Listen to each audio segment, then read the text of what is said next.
Hello student, welcome to TSN 12th class. This is macroeconomics class. Student हम लोगों ने complete कर चुका है सेंट्रल बैंक, हमारा थर्ड चैप्टर है इसके अंदर central bank and money creation.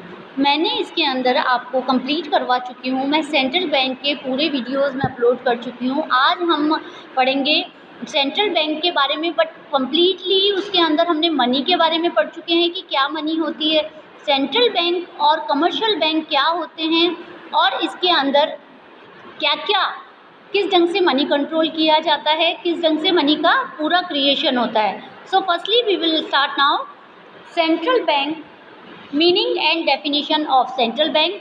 In this chapter we will start now meaning and definition of central bank, functions of central bank, and money creation by commercial bank. This is called credit creation also, money multiplier. So firstly we are starting now money, meaning and definition of central bank. Meaning and definition of central bank. Firstly students, what is central bank? Central bank क्या होता है? हर एक country के अंदर अपना central bank होता है और वो सेंट्रल बैंक सारे बैंकों का बैंक कहलाता है। सो central bank is an apex institution which operates, firstly underline it, which operates, control, directs and regulates the monetary and banking structure of a country.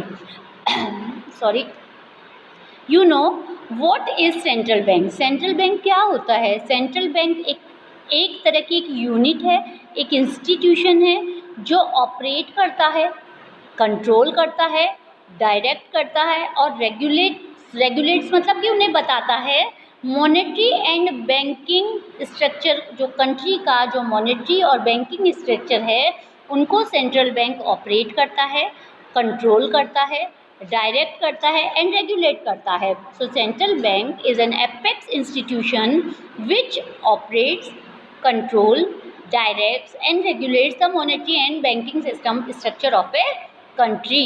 इसे हम कह सकते हैं आगे कि बैंकों का बैंक है ये। The design and the control of countries monetary policy, it is main responsibility. Central bank की मेन रिस्पॉन्सिबिलिटी क्या है? जो मॉनेटरी पॉलिसी जो चल रही है हमारी कंट्री के अंदर उसको कंट्रोल करना और उसको स्ट्रक्चर वाइज डिज़ाइन करना। India central bank is reserve bank of India. Her country का एक ही सेंट्रल बैंक होता है, तो हमारे इंडिया का जो सेंट्रल बैंक है उसे कहते हैं रिजर्व बैंक ऑफ इंडिया। एक डेफिनेशन लेते हैं। A central bank is a bank of bankers. सारे बैंकों का बैंक कहलाता है वो। इट्स ड्यूटी, उसकी क्या ड्यूटी होती है? It to control the monetary base and through control of the high powered money to control the community supply of money. उसका मेन एम क्या है? जो पावर्ड मनी, जो हाई पावर्ड मनी, जो उसको कंट्रोल करना और कम्युनिटी में सप्लाई की, जो मनी की सप्लाई हो रही है उसको कंट्रोल करना और उसको रेगुलेट करना। फर्स्टली हम अब पढ़ेंगे फंक्शंस क्या क्या है सेंट्रल बैंक। सेंट्रल बैंक आपको पता है बैंकों का बैंक होता है, ऑथराइज बैंक होता है, ये कंट्रोल करता है, डायरेक्ट करता है, रेगुलेट करता है किसको? मॉनेटरी सिस्टम को, एक मॉनेटरी स्ट्रक्चर का, कंट्री के मॉनेटरी स्ट्रक्चर को वो कंट्रोल करता है।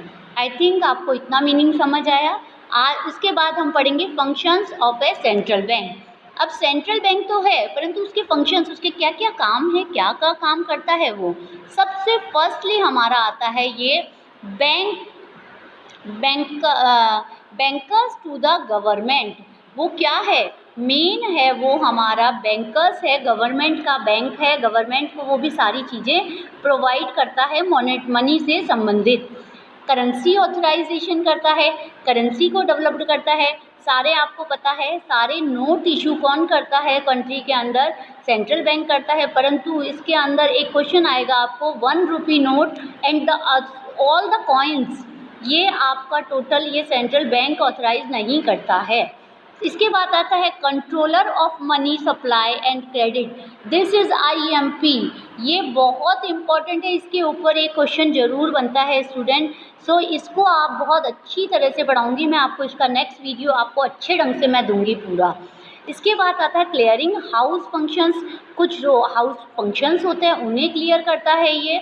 इसके बाद आता है lenders of last resort. Last resort क्या होता है? लेंडर्स, जब कभी किसी भी बैंक को कहीं से भी पैसा प्रोवाइड नहीं होता है तो कमर्शियल बैंकों को भी सेंट्रल बैंक क्या करता है? मनी प्रोवाइड करता है।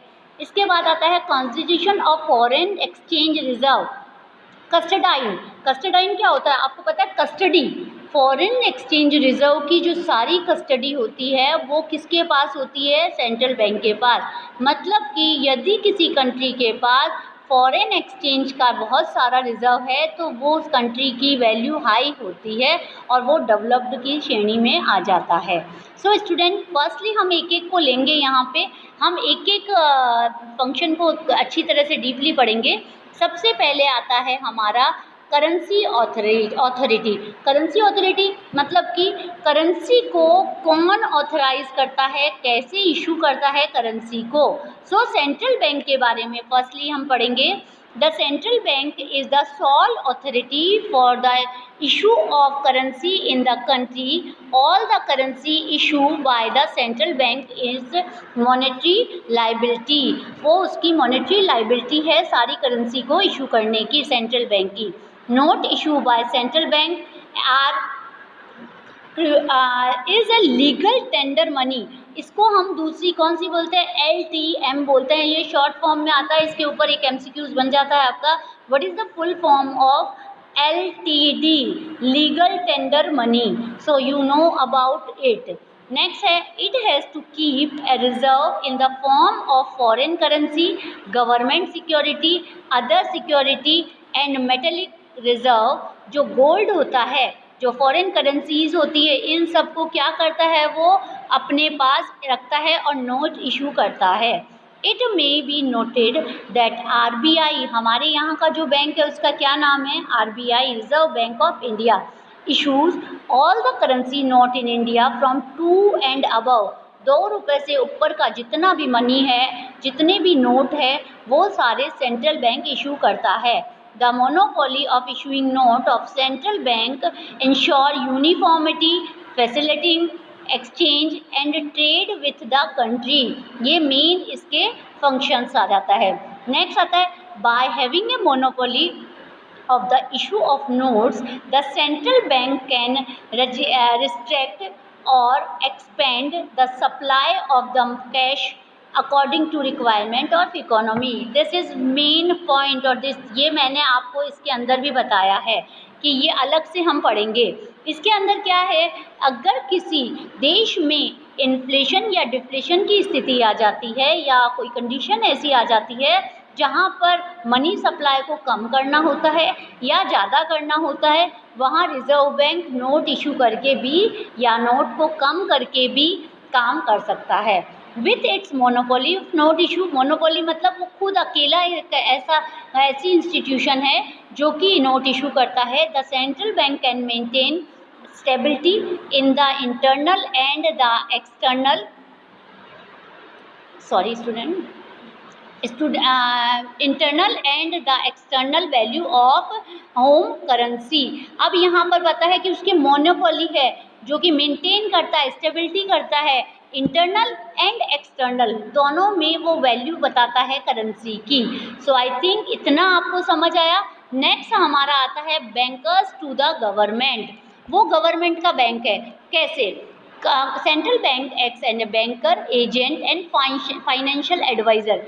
वो एक बैंकर है, एक एजेंट है और एक फाइनेंशियल एडवाइज़र है जो कि गवर्नमेंट को एडवाइज़ करता है। Like commercial bank are the public to the public. Commercial bank public के होते हैं और सेंट्रल बैंक क्या है? कमर्शियल बैंक का होता है। The central bank acts as a banker to the government both central as well as state government. It carries out of the all banking business of the government। वो central bank state और central दोनों को ही guide करता है। As the bankers to the government, central bank accept receipts and make payment for the government. वो receipts मतलब कि लेता भी है सारे पेमेंट को और क्या करता है? वो देता भी है। कैरीज आउट ऑफ एक्सचेंज, सारी क्या करता है वो देता भी है कंट्री बैंकिंग को, ऑप्शन आता है ये उसका। It provide short term credit, वो एक लोन प्रोवाइड करता है, शॉर्ट टर्म भी देता है to the government in time of difficulty. जब बैंकों के पास मनी प्रॉपर नहीं होती है या कोई क्राइसिस आ जाता है, उस समय सेंट्रल बैंक सबकी हेल्प करता है और वो शॉर्ट टर्म लोन प्रोवाइड करता है। The government borrow no money by selling treasury bills to the central bank. ये एक मेन पॉइंट है। ये क्वेश्चन बनता है आपका कि वो क्या सेल करता है तब उसे पैसा मिलता है। गवर्नमेंट क्या करता है, बोरो करता है सेंट्रल बैंक से ट्रेशरी बिल को बेच के। As the government bankers and agent, the central bank conducts sale and purchase of the government securities and also manage the public debits and foreign debt। ये main point है, वो banker भी है और एक एजेंट भी है जो कि रिस्पॉन्सिबिलिटी होती है, जो रिप्रेजेंट करता है पूरी गवर्नमेंट को, और वो सिक्योरिटीज़ को मैनेज करता है बेच के या खरीद के, जो कि मनी सप्लाई का मेन फंक्शन है। The central bank also act an adviser of the government, this is the main function. वो एडवाइज़र है गवर्नमेंट का और वो क्या करता है, मॉनेटरी सिस्टम है बैंकिंग का, फाइनेंशियल मैटर्स पे भी एडवाइस प्रोवाइड करता है। थर्ड आता है बैंकर्स बैंक एंड सुपरवाइजर कैसे होता है वो, क्योंकि वो नज़र रखता है हर चीज़ पर, कमर्शियल बैंक्स पे सारी नज़र रहती है उसकी। Central bank acts as a banker and supervisor of commercial bank in various एक्सेप्ट। कैसे कैसे करता है वो, the central bank is the custodian of the cash reserve of commercial bank. सारे कमर्शियल बैंक के पास कितना कैश रिजर्व है उनका पूरा ब्यौरा उनके पास होता है। It is custodian of their cash resource, कहाँ से आ रहा है पैसा। In every country the banks are required by law और by tradition to keep a certain percent to their deposit liabilities with the central bank. आप आगे पढ़ेंगे कैश रिजर्व रेशो में, CRR पढ़ेंगे आप, उसके अंदर आपको बताया जाएगा कि कमर्शियल बैंक कुछ परसेंटेज अपने डिपॉजिट्स का सेंट्रल बैंक को डिपॉजिट करवाता है। तो ये मेन फंक्शन है और इसके द्वारा क्या होता है, central bank use this reserve to give loans to the commercial bank, और उन्हीं का पैसा उन्हीं को कमर्शियल बैंक को क्या करता है, वो लोन के रूप में प्रोवाइड कर देता है जब उन्हें नीड होती है। सो ये मेन फंक्शन है। It is called the bankers bank, इसीलिए वो बैंकर्स का बैंक कहलाता है। Central bank is the lender of last resort, since the central bank holds the cash reserve of commercial bank whenever banks are short fund। ये मैंने अभी आपको बताया कि जब कमर्शियल बैंक के पास फंड की कमी हो जाती है तो सेंट्रल बैंक प्रोवाइड करवाता है, उनको बोरो करते हैं वो लोग सेंट्रल बैंक से, और ये अपॉर्चुनिटी सेंट्रल बैंक देता है, इससे कंट्रोल करता है वो। The central bank is the bank of central clearance, settlements and transverse. The central bank supervise, regulates and control commercial bank. Main function आप इतना भी लिखे आएंगे तो भी हो जाएगा कि किस ढंग से वो लिक्विडिटी को कंट्रोल करते हैं और वो कैसे काम करते हैं। सो स्टूडेंट, वीडियो बड़ा हो रहा है, इसके कारण सेकंड पार्ट मैं आपको यहीं से शुरू करूंगी, आप यहाँ से सेकंड पार्ट वापस से देखेंगे, landers of the last resort. So thank you, keep watching.